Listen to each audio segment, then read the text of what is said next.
નમસ્કાર વિદ્યાર્થી મિત્રો, વંદે માતરમ.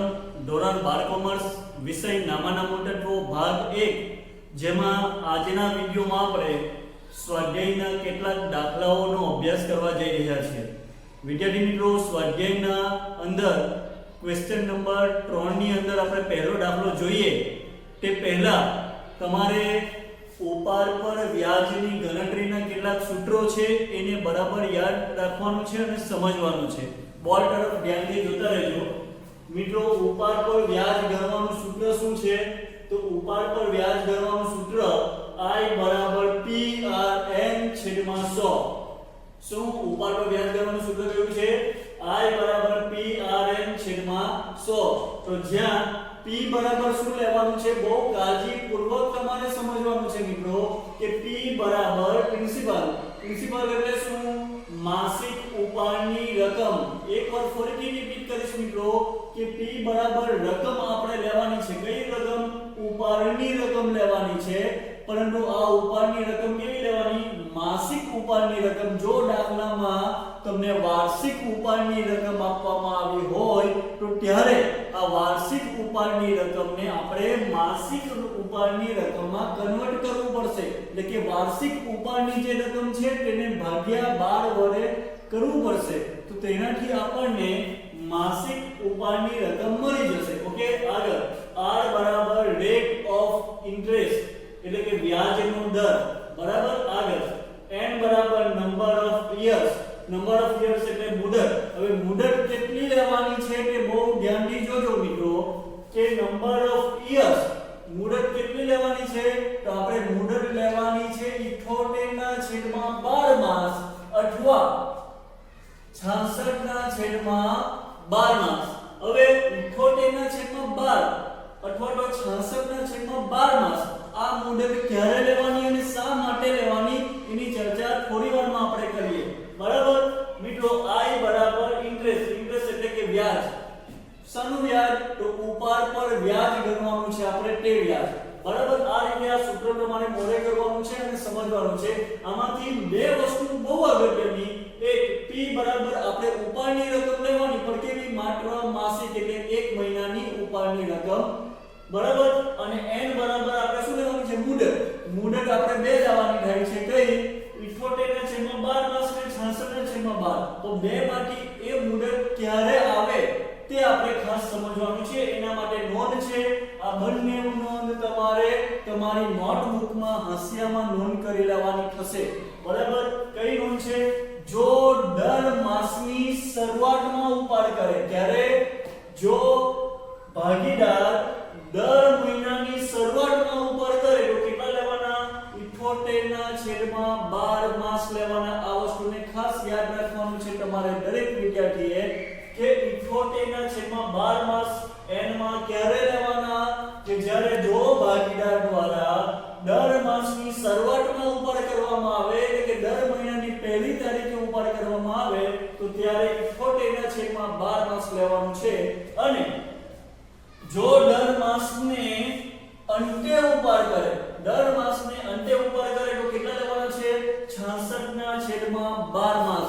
હવે 66/12 માસ ક્યારે લેવાનું? જ્યારે દાખલામાં વાક્ય રચના તમને આપવામાં આવી હોય કે ભાગીદાર દ્વારા દર માસને અંતે ઉપાડ કરવામાં આવે છે તો દર માસને અંતે ઉપાડ કરે તો 66/12 માસ આપણે લેવાના થાય છે.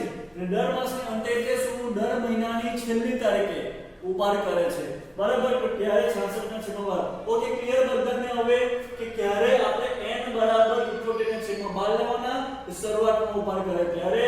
અને જો 66/12 ક્યારે લેવાના? દર માસના અંતે ઉપાડ કરે ત્યારે. ઓકે, આટલી વસ્તુ તમારે ક્લિયર કરવાની છે. હવે નીચે જે વસ્તુ છે એ આપણે પછીથી જોઈએ થોડું. ઓકે, આગળ જોઈએ મિત્રો. હવે આપણે દાખલાની શરૂઆત કરવા જઈ રહ્યા છે તો ધ્યાનથી જોતા રહેજો બધા. દાખલા નંબર 1, પ્રશ્ન 3 માં નીચેના પ્રશ્નોના ટૂંકમાં જવાબ આપો. બરાબર, પેજ નંબર 30 છે ત્યાં પહેલો દાખલો છે. ધ્યાનથી જોજો. ક્વેશ્ચન નંબર 1 અહીંયા લખીશું આપણે. બરાબર, તો ધ્યાનથી જો શું આપ્યું છે એમાં? એક ભાગીદાર પેઢીમાંથી દર મહિનાના અંતે જો વાક્ય રચનાની અંદર પહેલા શબ્દ આપી દીધો છે ભાગીદાર દર મહિનાના અંતે એક સરખી રકમનો ઉપાડ કરે છે, એટલે દર મહિનાને અંતે ઉપાડ કરે તો આપણી નોંધ પ્રમાણે બે માંથી કેટલા લેવાના 78/12 માસ કે 66/12 માસ? તો મિત્રો દર મહિનાના અંતે ઉપાડ કરે છે એટલે આપણે n બરાબર 66/12 માસ લઈશું. આગળ વર્ષના અંતે કુલ વાર્ષિક ઉપાડ રૂપિયા 12000 કરેલ છે. મિત્રો અહીંયા ઉપાડની રકમ આપેલી છે, કેટલી? કુલ વાર્ષિક ઉપાડ છે. વાર્ષિક ઉપાડ કેટલો છે? 12000. અને આપણે દાખલામાં લેવાનો છે p બરાબર ઉપાડની રકમ કેટલી? માસિક. એનો અર્થ એવો થાય કે વાર્ષિક ઉપાડની રકમ જે 12000 છે તેને આપણે માસિક ઉપાડની રકમમાં કન્વર્ટ કરવું પડશે, એટલે કે ભાગ્યા 12 કરવું પડશે. આગળ જો ઉપાડ પર વાર્ષિક 12% લેખે વ્યાજ વસૂલ કરવાનો હોય, 12% એટલે વ્યાજનો દર, તો વર્ષના અંતમાં ઉપાડ પર વ્યાજ ગણો. આપણને શું શોધવાનું કીધું છે દાખલાની અંદર? ઉપાડ પર વ્યાજ ગણો. બરાબર? તો સૌથી પહેલા આપણે લખીશું અહીંયા દાખલામાં p r અને n એ આપણને ખબર હોવી જોઈએ. બરાબર? દાખલામાં p એટલે શું? તો p એટલે કે માસિક ઉપાડની રકમ. બરાબર? હવે માસિક ઉપાડની રકમ દાખલાની રકમમાં આપ્યું છે? તો ના મિત્રો. કેટલી રકમ આપી છે? વાર્ષિક ઉપાડની રકમ આપેલી છે. તો વાર્ષિક ઉપાડની રકમને આપણે માસિક ઉપાડની રકમમાં કન્વર્ટ કરીશું. તો અહીંયા લખીશું આપણે, લખવાનું અહીંયા માસિક ઉપાડની રકમ બરાબર કઈ રીતે શોધીશું? તો વાર્ષિક ઉપાડની રકમ 12000 છે અંદર દાખલામાં આપવામાં આવેલી. બરાબર ને? જો કુલ વાર્ષિક ઉપાડ 12000 છે તો 12000 ભાગ્યા 12 માસ કરીશું તો કેટલા આવશે? રૂપિયા 1000. આ આપણને શું મળી ગયું? માસિક ઉપાડની રકમ મળી ગઈ છે, જે p માં આપણે લખી કાઢશું રૂપિયા 1000. આગળ r બરાબર વ્યાજનો દર. જો અંદર વ્યાજનો દર કેટલો આપ્યો છે? 12%. તો આપણે r બરાબર અહીંયા લખીશું 12%. હવે n બરાબર આપણે શું લેવાનું છે? તો n બરાબર આપણે 78/12 માસ અથવા 66/12 માસ. ઓકે? તો બે માંથી ક્યારે લેવાનું છે? શું કરવાનું? જો શરૂઆતમાં ઉપર કરે તો 78/12 માસ, અંતે ઉપર કરે તો 66/12 માસ આવશે. ઓકે? ક્લિયર બધાને? તો દાખલાની રકમમાં જો પહેલી જ વાક્ય રચના આપી છે કે એક ભાગીદાર પેઢીમાંથી દર મહિનાના અંતે એક સરખી રકમનો ઉપાડ કરે છે. ક્યારે ઉપાડ કરે છે?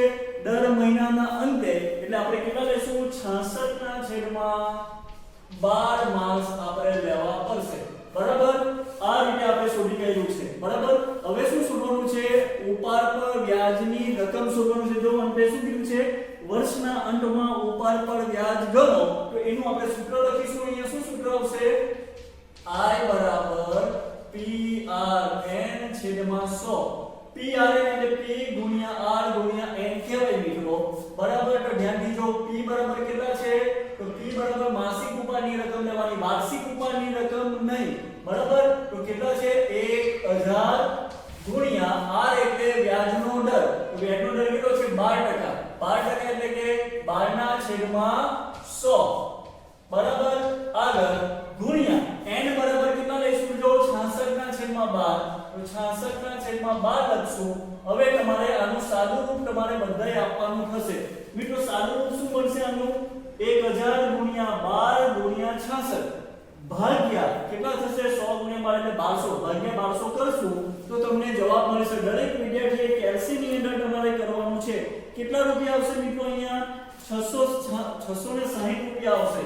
I બરાબર કેટલા આવ્યા? રૂપિયા 660 એ ઉપાડ પર વ્યાજની રકમ આપણને મળી જશે. બરાબર? ઓકે વિદ્યાર્થી મિત્રો, પહેલો દાખલો તમને કમ્પ્લીટ થાય છે. હવે એક આપણે એક્સ્ટ્રા દાખલો જોઈ લઈએ ઉદાહરણમાં.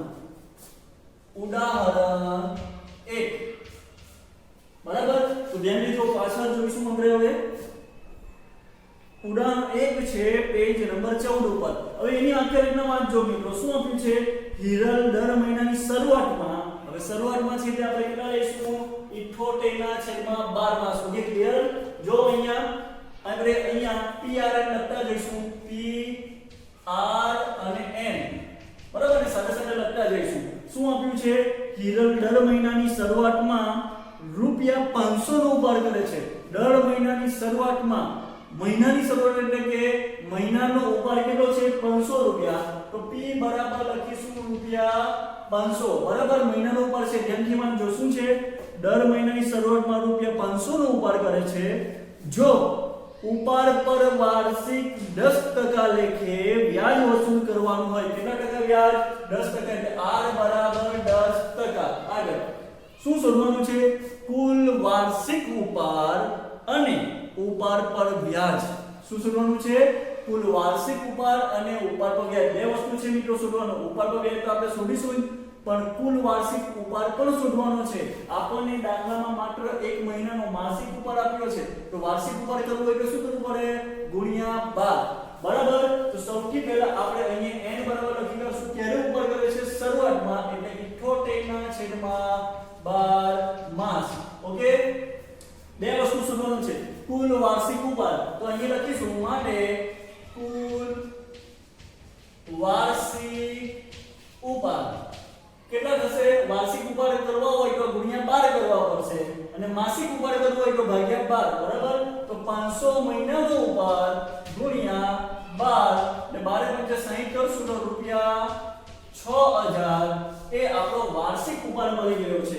હવે આપણે શું કરવા જઈ રહ્યા છીએ હવે આપણે ઉપાડ પર વ્યાજની ગણતરી કરશું એટલે સૂત્ર મૂકીશું I બરાબર PRN/100 બરાબર ને તો જો અહીંયા P બરાબર કેટલા છે અહીંયા વાર્ષિક ઉપાડ છે અને માસિક આપણે કયો લેવાનો છે માસિક ઉપાડ કેટલા છે 500 ગુણ્યા R બરાબર કેટલા 10% એટલે 10/100 ગુણ્યા N બરાબર 78/12 માસ ઓકે તો વિદ્યાર્થી મિત્રો હવે તમારે અહીંયા આનું સાદુરૂપ આપવાનું થશે તો સાદુરૂપ આપશો તમે બધા કેટલા આવશે 500 ગુણ્યા 10 ગુણ્યા 78 ભાગ્યા આપણે 1200 કરીશું તો એનો તમે સાદુરૂપ આપશો તો રૂપિયા 325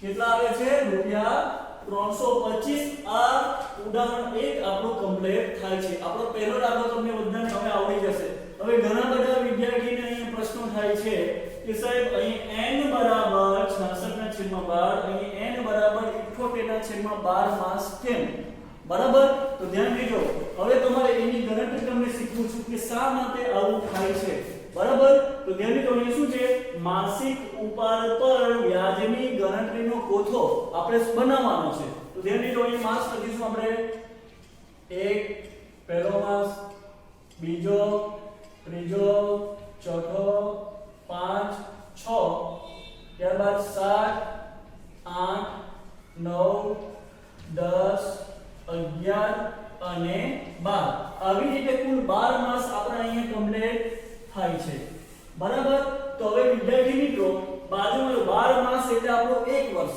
બરાબર ને તો શું લખ્યું છે અહીંયા બાજુમાં દર માસની શરૂઆતમાં ઉપાડ કરે તો કેટલા લેવાના તો આપણને ખબર છે અહીંયા જોઈ ગયા કે દર માસની શરૂઆતમાં ઉપાડ કરે તો કેટલા આવે 78/12 એટલે આપણે અહીંયા 78/12 માસ આપણે લઈશું પછી શું છે જો અહીંયા બાજુમાં શું લખ્યું છે દર માસને અંતે ઉપાડ કરે તો જો દર માસને અંતે ઉપાડ કરે તો કેટલા લેવાના 66/12 તે આપણે અહીં લખીશું પરંતુ કઈ રીતે આવે છે એ આપણે જોવાનું વિદ્યાર્થી મિત્રો યાદ રાખજો હંમેશા કે વ્યાજની ગણતરી હંમેશા સમયને આધારે ગણાય બરાબર માનો કે અહીંયા પહેલો મહિનો છે કયો પહેલો મહિનો અને આ છેલ્લે 12મો મહિનો એટલે વર્ષ પૂરું થાય તો પહેલા મહિનાની પહેલી તારીખે ઉપાડ કરે શું ઉપાડ પર વ્યાજ ક્યારે ગણાય જે તારીખે ઉપાડ કરવામાં આવે ને જે મહિનામાં ઉપાડ કરવામાં આવે ત્યારથી વ્યાજની ગણતરી ચાલુ થાય બરાબર પહેલા મહિનાની પહેલી તારીખ એટલે કે દર માસની શરૂઆતમાં એટલે પહેલી તારીખ તો પહેલા મહિનાની પહેલી તારીખે ઉપાડ કરવામાં આવે તો વ્યાજની ગણતરી ક્યારથી ચાલુ થાય તો પહેલા મહિનાની પહેલી તારીખથી વ્યાજની ગણતરી શરૂ થાય એટલે કે પહેલા મહિનાનું વ્યાજ ગણાશે તો હા કેમ કારણ કે પહેલા મહિનાની પહેલી તારીખે ઉપાડ કરે છે એટલે આખા મહિનાનું વ્યાજ ગણાશે એટલે એક મહિનો 2 3 4 5 6 7 8 9 10 11 12 એટલે કે 12 માસનું વ્યાજ અહીંયા ગણાશે કેટલા માસનું 12 માસનું બરાબર દાખલા તરીકે ઉદાહરણ લઈએ આપણે અહીંયા આપણું વર્ષ ચાલુ થાય 1 થી બરાબર ને? માનો કે 1/1/2015 છે અને 31/12/2015 એ પૂરું થાય છે, તો પહેલા મહિનાની પહેલી તારીખે ઉપાડ કરે તો વ્યાજની ગણતરી પહેલા મહિનાથી ચાલુ થાય 12મા મહિના સુધી, 1 વર્ષની, બરાબર ને? તો પહેલા મહિનાની પહેલી તારીખે ઉપાડ કરવામાં આવે તો દર મહિનાની શરૂઆતમાં ઉપાડ કરતા હોવાથી આખા મહિનાનું વ્યાજ ગણાશે, એટલે કે 12 મહિનાનું વ્યાજ ગણે. હવે જોજો, બીજા મહિનાની પહેલી તારીખે ઉપાડ કરવામાં આવે, માનો કે બીજા મહિનાની પહેલી તારીખે ઉપાડ કરવામાં આવે તો વ્યાજની ગણતરી કયા માસથી ચાલુ થાય? તો બીજા મહિનાથી. શું પહેલા મહિનાનું વ્યાજ ગણાઈ ગયા? ના.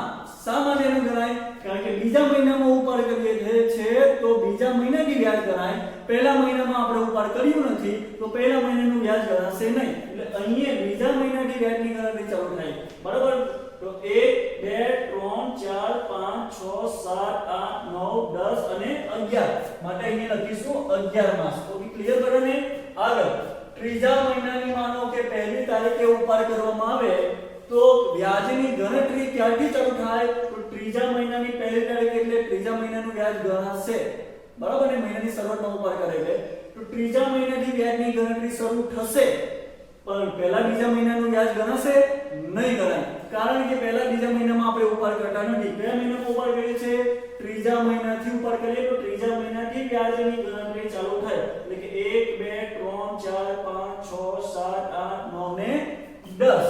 ઓકે, હવે માનો કે અરડે આપણે રાખીએ, આપણે અહીંયા માનો કે 8મા મહિનાની પહેલી તારીખે ઉપાડ કરીએ આપણે, એટલે કે ઓગસ્ટ મહિનો, તો ઓગસ્ટ મહિનાનું વ્યાજ ગણાશે? તો હા, કારણ કે 8મા મહિનાની પહેલી તારીખે ઉપાડ કરીએ છીએ આપણે, એટલે 8મા મહિનાનું વ્યાજ ગણાશે, બરાબર ને? વ્યાજની ગણતરી ક્યાંથી ચાલુ થાય? 8મા મહિનાથી ચાલુ થાય, બરાબર? આ પાછળના જે મહિના છે એનું વ્યાજ ગણાય? ન ગણાય, કારણ કે આપણે ઉપાડ કરીએ છીએ 8મા મહિનામાં, તો 8મા મહિનાથી વર્ષ પૂરું થાય ત્યાં સુધીનું વ્યાજ ગણાય, એટલે કે 1 2 3 4 ને 5. અહીં કેટલા લખીશું આપણે? 5 લખીશું. ઓકે, તો હવે જોઈએ અહીંયા, માનો કે ચોથા મહિનાની પહેલી તારીખે ઉપાડ કરવામાં આવે તો ચોથા મહિનાથી વ્યાજ ગણવાનું ચાલુ થાય, બરાબર? 1 2 3 4 5 6 7 8 ને 9. તો અહીંયા કેટલા લખશું? 9. એ રીતે અહીંયા આવતું જશે, બરાબર? હવે બધાને ખ્યાલ આવી જશે? 2 અને 1.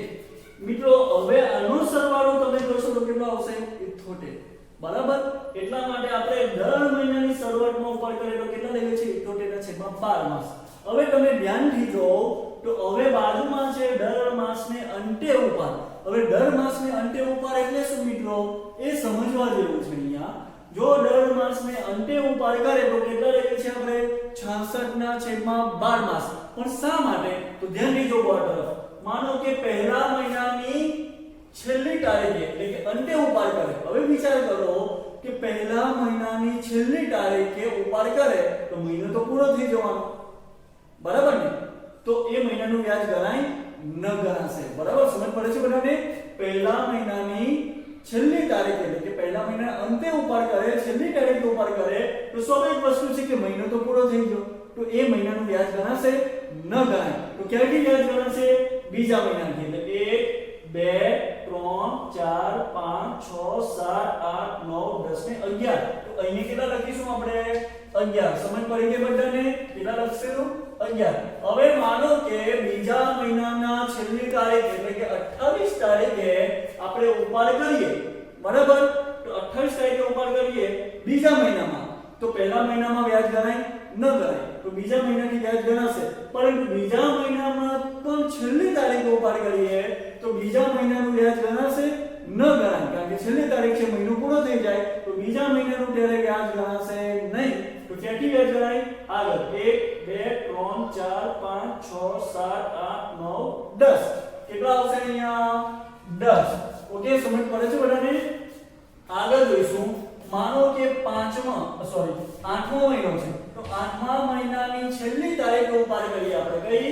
8મા મહિનાની છેલ્લી તારીખે ઉપાડ કરીએ તો 8મા મહિનાનું વ્યાજ ગણાશે નહીં, કારણ કે 8મો મહિનો તો પૂરો થઈ જાય છેલ્લી તારીખે, એટલે 8મા મહિનાનું વ્યાજ નહીં ગણાય. તો ત્યાર પછીના મહિનાથી વ્યાજ ગણાશે, એટલે કે 1 2 3 અને 4. તો અહીંયા કેટલા આવશે? 4 આવશે. સમજ પડી ગઈ બધાને? આગળ જો ત્રીજા મહિનાની છેલ્લી તારીખ એટલે કઈ આવશે અહીંયા 31. તો ત્રીજા મહિનાનું વ્યાજ ગણાશે ન ગણાય, કારણ કે માર્ચ મહિનો એટલે કે ત્રીજા મહિનાની છેલ્લી તારીખ ઉપર છેલ્લો મહિનો પૂર્ણ થઈ જાય છે, એટલે એ મહિનાનું વ્યાજ ન ગણાય. તો 1 2 3 4 5 6 7 8 ને 9, અહીંયા 9 લખીશું. આ રીતે અહીંયા 9 8 7 6 5 4 3 2 1 અને 0. હવે છેલ્લે 0 શા માટે? કારણ કે 12મા મહિનાની છેલ્લી તારીખે ઉપર કરો તો મહિનો પૂરો થઈ ગયો, બરાબર? તો એ મહિનાનું વ્યાજ ગણાશે નહીં, માટે 0. ઓકે, તો આ રીતે જો દર માસની શરૂઆતમાં ઉપર કરે તો 78 ના છેદમાં 12 માસ લેવાના અને અંતે ઉપર કરે તો 66 ના છેદમાં 12 માસ. ઓકે, ક્લિયર બધાને? હવે આગળ જોઈશું હવે આપણે. ઓકે વિદ્યાર્થી મિત્રો, હવે અગત્યની થિયરી આપણે જોવા જઈ રહ્યા છીએ, બરાબર? તો ધ્યાનથી જોજો.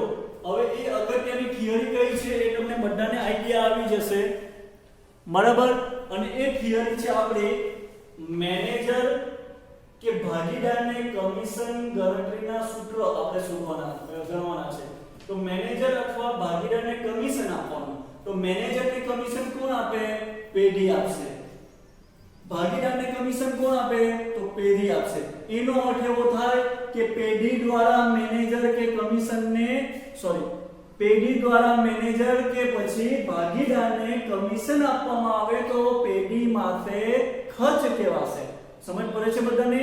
શું છે અહીંયા કે પેઢી દ્વારા મેનેજર કે ભાગીદારને કમિશન આપવામાં આવે છે તો પેઢી માટે કમિશન શું કહેવાય? ખર્ચ કહેવાય છે, બરાબર? યાદ રાખજો. અહીંયા સૂત્ર જોઈએ. જો ભાગીદારને કમિશન બાદ કર્યા પહેલાના, શબ્દ કયો છે? જો ભાગીદારને કમિશન બાદ કર્યા પહેલાના નફા પર કમિશન આપવાનું હોય તો ત્યારે સૂત્ર કયું આવશે? તો કમિશન બરાબર નફો ગુણ્યા કમિશનના ટકા, બરાબર? અને છેદમાં 100. આ સૂત્ર ક્યારે આવે? કમિશન બાદ કર્યા પહેલાના નફા પર કમિશન કરવાનું હોય તો કમિશન બરાબર નફો ગુણ્યા કમિશનના ટકા છેદમાં 100.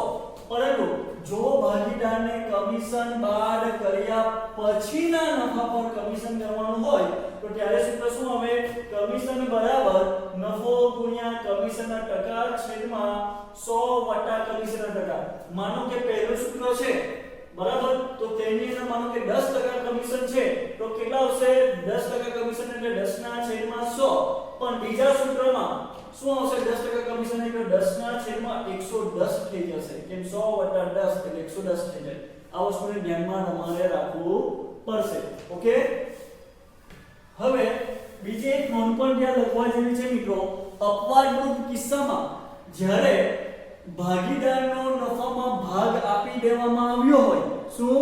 ભાગીદારનો નફામાં ભાગ કેટલો છે એટલે કે નફો કેટલો મળે છે તે આપી દેવામાં આવ્યો હોય અને તે નફા પરથી એટલે કે ભાગીદારના નફા પરથી પેઢીનો નફો શોધવાનો હોય તો તેવા સંજોગોમાં ફરજિયાતપણે પહેલા સૂત્રનો ઉપયોગ કરવો. ઓકે, તો હવે આપણે દાખલા નંબર 2 જોવા જઈ રહ્યા છીએ. ધ્યાનથી જોતા રહેજો બધા. ઓકે, પેજ નંબર 30 દાખલા નંબર 2 જોવાનું છે. તો દાખલા નંબર 2 જોઈએ તે પહેલા અગત્યની વસ્તુ તમારે શીખવાની છે એ ધ્યાનથી જોજો. વિદ્યાર્થી મિત્રો, સૌપ્રથમ જોઈએ તો અહીં હું ગણતરી લખીશ પેઢીનો નફો. શું? પેઢીનો નફો આપણે અહીંયા લખીશું. એમાંથી બાદ શું કરીશું? બાદ કરવાનું છે આપણે કમિશન. શા માટે કમિશન બાદ કરવાનું એ પણ તમને સમજાવું છું. બાદ કરતા જે વધે તેને આપણે શું કહીશું? વહેંચણી પાત્ર નફો અથવા ચોખ્ખો નફો અથવા વધતો નફો આવા શબ્દનો પ્રયોગ કરવામાં આવે છે. હવે આવું શા માટે? તો ધ્યાનથી જોજો. હવે બધા શા માટે કમિશન બાદ કરવામાં આવે? મિત્રો, ભાગીદારને નફો વહેંચવાનો હોય છે. શું? ભાગીદારો વચ્ચે નફો વહેંચવાનો હોય છે. પરંતુ ક્યારે ભાગીદાર વચ્ચે નફો વહેંચી શકાય? કે પેઢીના તમામ ખર્ચાઓ બાદ કર્યા પછી જે રકમ વધે તે રકમ ભાગીદાર વચ્ચે વહેંચવામાં આવે છે, જેને આપણે વહેંચણી પાત્ર નફો કહે છે. માનો કે પેઢીનો નફો અહીંયા છે, એ નફામાંથી સૌથી પહેલા શું કરવાનું? શું આ પેઢીનો નફો ભાગીદારને ડાયરેક્ટ વહેંચી દેવાનો તો ના મિત્રો, પેઢીનો જે નફો છે એ પેઢીના નફામાંથી પેઢીનો જે ખર્ચ હોય એ બાદ કરવાનો, પછી જે નફો વધે એ ભાગીદાર વચ્ચે વહેંચી શકાય. તો પેઢીના નફામાંથી કમિશન બાદ કરવાનું. શા માટે કમિશન? કારણ કે પેઢીએ કમિશન ભાગીદારને કે મેનેજરને ચૂકવવાનું હોય, તો પેઢી માટે કમિશન એ ખર્ચ છે, માટે પેઢીના નફામાંથી કમિશન બાદ કરવાનું. ત્યારબાદ જે નફો વધે તેને આપણે વહેંચણી પાત્ર નફો કહેવાય છે, અથવા ચોખ્ખો નફો અથવા વધતો નફો કહીએ છીએ. બરાબર? વહેંચણી પાત્ર નફો એટલે કોને વહેંચવાનો? તો ભાગીદાર વચ્ચે નફો વહેંચી શકાય કમિશન બાદ કર્યા પછીનો નફો. ઓકે, માનો કે 10% કમિશન છે. કેટલું? માનો કે 10% કમિશન છે, તો વહેંચણી પાત્ર નફો હંમેશા કેટલા ટકા હોય? 100% હોય. આ વસ્તુને તમારે યાદ રાખવાની રહેશે. વહેંચણી પાત્ર નફો હંમેશા કેટલા ટકા હોય? 100%. અને કમિશનનો દર જો 10% હોય તો પેઢીનો નફો ઉપર કેટલા ટકા હશે મિત્રો? 110%. સમજો બધા, 110%. એનો અર્થ શું થાય કે 110% પેઢીનો નફો છે, તો 110 ની અંદર 100% શું છે? 100% એ વહેંચણી પાત્ર નફો છે, અને બીજા જે 10% છે એ શું છે? કમિશન છે. બરાબર મિત્રો, યાદ રાખવાનું. એટલા માટે પેઢીનો નફો જ્યારે આપ્યો હોય ત્યારે 10% કમિશન હોય તો 10/110 લેવાના, અને જો વહેંચણી પાત્ર નફો દાખલામાં આપ્યો હોય તો આપણે 10/100 લેવાના. બરાબર? સામાન્ય 100 વહેંચણી પાત્ર નફો 100% હોય છે, એટલે 10/100. અને પેઢીનો નફો કેટલો ટકા છે? 110% છે, તો આપણે 10/110% લેવાના. ઓકે, ક્લિયર બધાને? માનો કે પેઢીનો નફો અહીંયા કમિશનનો દર 5% છે, તો પેઢીનો નફો કેટલા ટકા હોય? 105%. બરાબર? તો 105% માં 100% વહેંચણી પાત્ર નફો અને 5% એ કમિશન હોય છે. બરાબર? એટલે પેઢીનો નફો 105% હોય તો સ્વાભાવિક વસ્તુ છે, તો આના પરથી આપણે કમિશન ગણવાનું હોય તો ત્યારે આપણે શું કરવાનું હોય છે?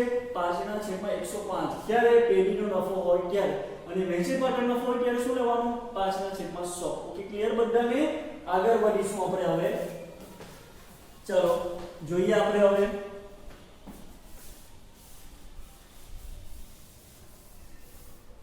ઓકે, દાખલો ગણીશું આપણે. ધ્યાનથી જોતા રહેજો. બીજો દાખલો છે મિત્રો. બીજા દાખલામાં શું આપવામાં આવ્યું છે કે અમૃતા અને દિવ્યા. બીજો દાખલો શું છે તે જોઈ લેજો મિત્રો. ઓકે, અમૃતા અને દિવ્યા એક ભાગીદારી પેઢીના ભાગીદારો છે. શું છે? એક ભાગીદારી પેઢીના ભાગીદારો છે. તેઓની મૂડીનું પ્રમાણ 3:2 છે. મિત્રો, મૂડીનું પ્રમાણ તમને ગૂંચવવા માટે આપ્યું છે. મૂડીનું પ્રમાણ શા માટે આપવામાં આવે?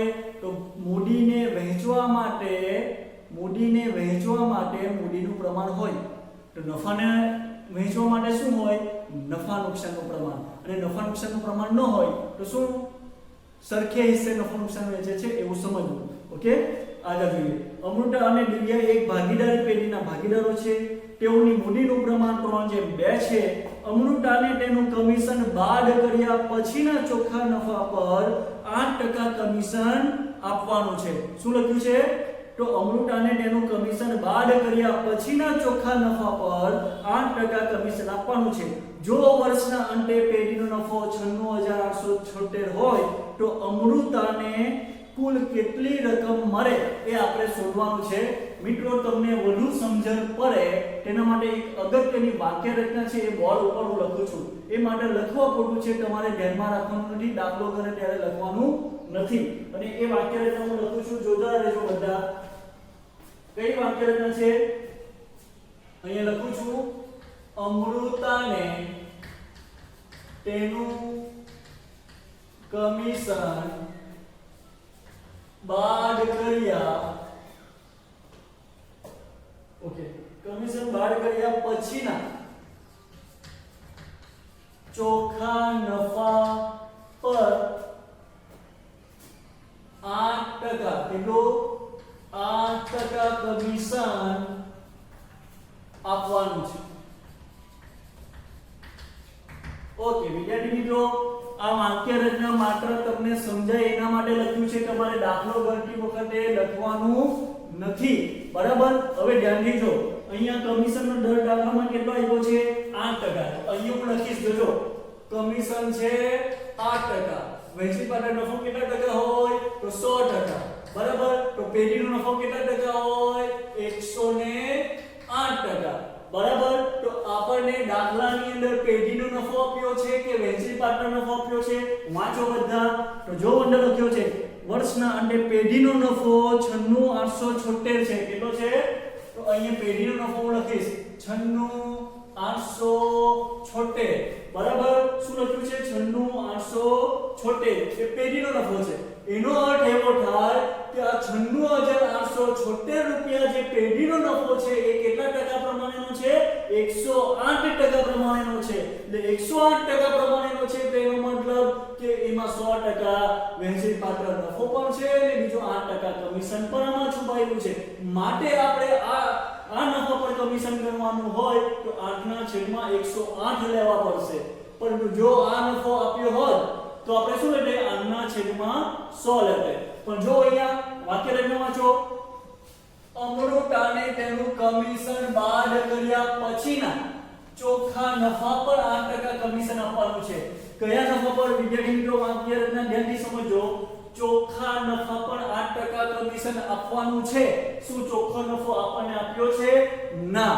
તો ચોખ્ખા નફો આપણને આપવામાં આવ્યો નથી એટલે 8% કમિશન આપણે ગણી પણ નહીં શકશું. તો આ ચોખ્ખા નફાની જગ્યાએ આપણને શું આપ્યું છે પેઢીનો નફો એટલે કે 108% પ્રમાણ આપ્યો છે. માટે 96876 છે એના આપણે 8/108 કરવા પડશે. સમજ પડી ગઈ બધાને?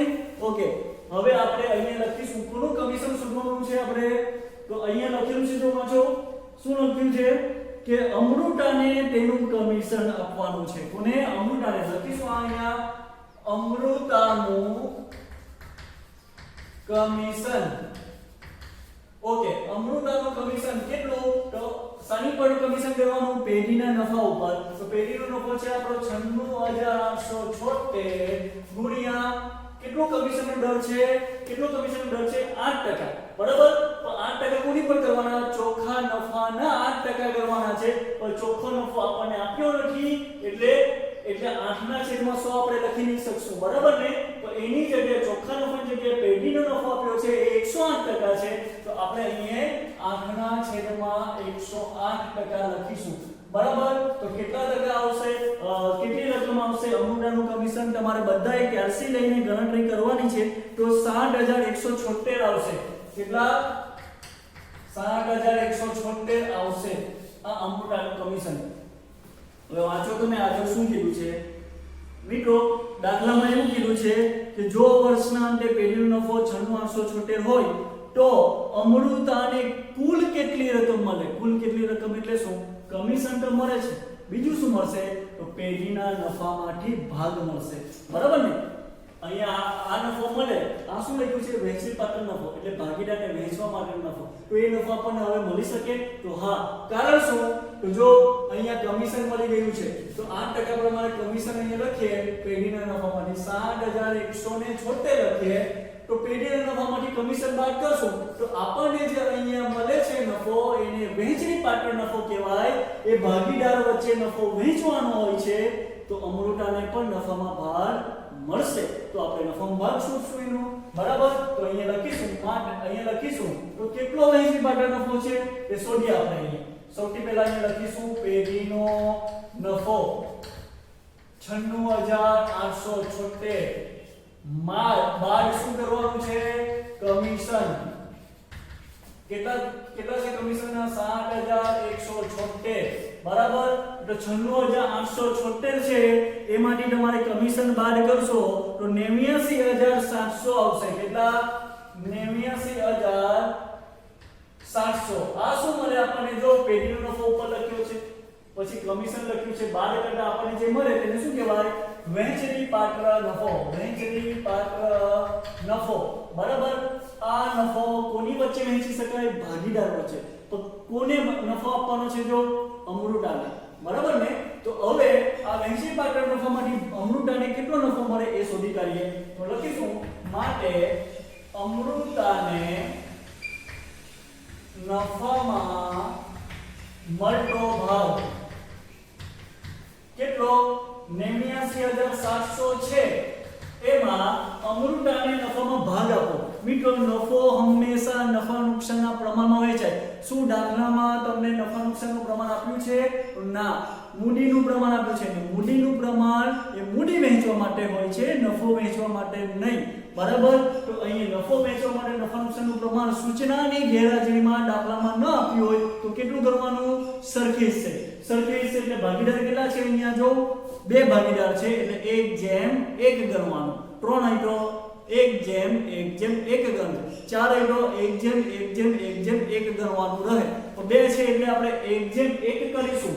કોણ 1:1 એટલે કેટલા થાય? 1 ને 1 2 એટલે 1/2 ગણાય. બરાબર? તો અમૃતાનું કેટલું? 1/2 બરાબર કેટલા આવશે? 89700 ગુણ્યા 1/2 કરશો તો 44850 આવશે. કેટલા? 44850 રૂપિયા આવશે. બરાબર?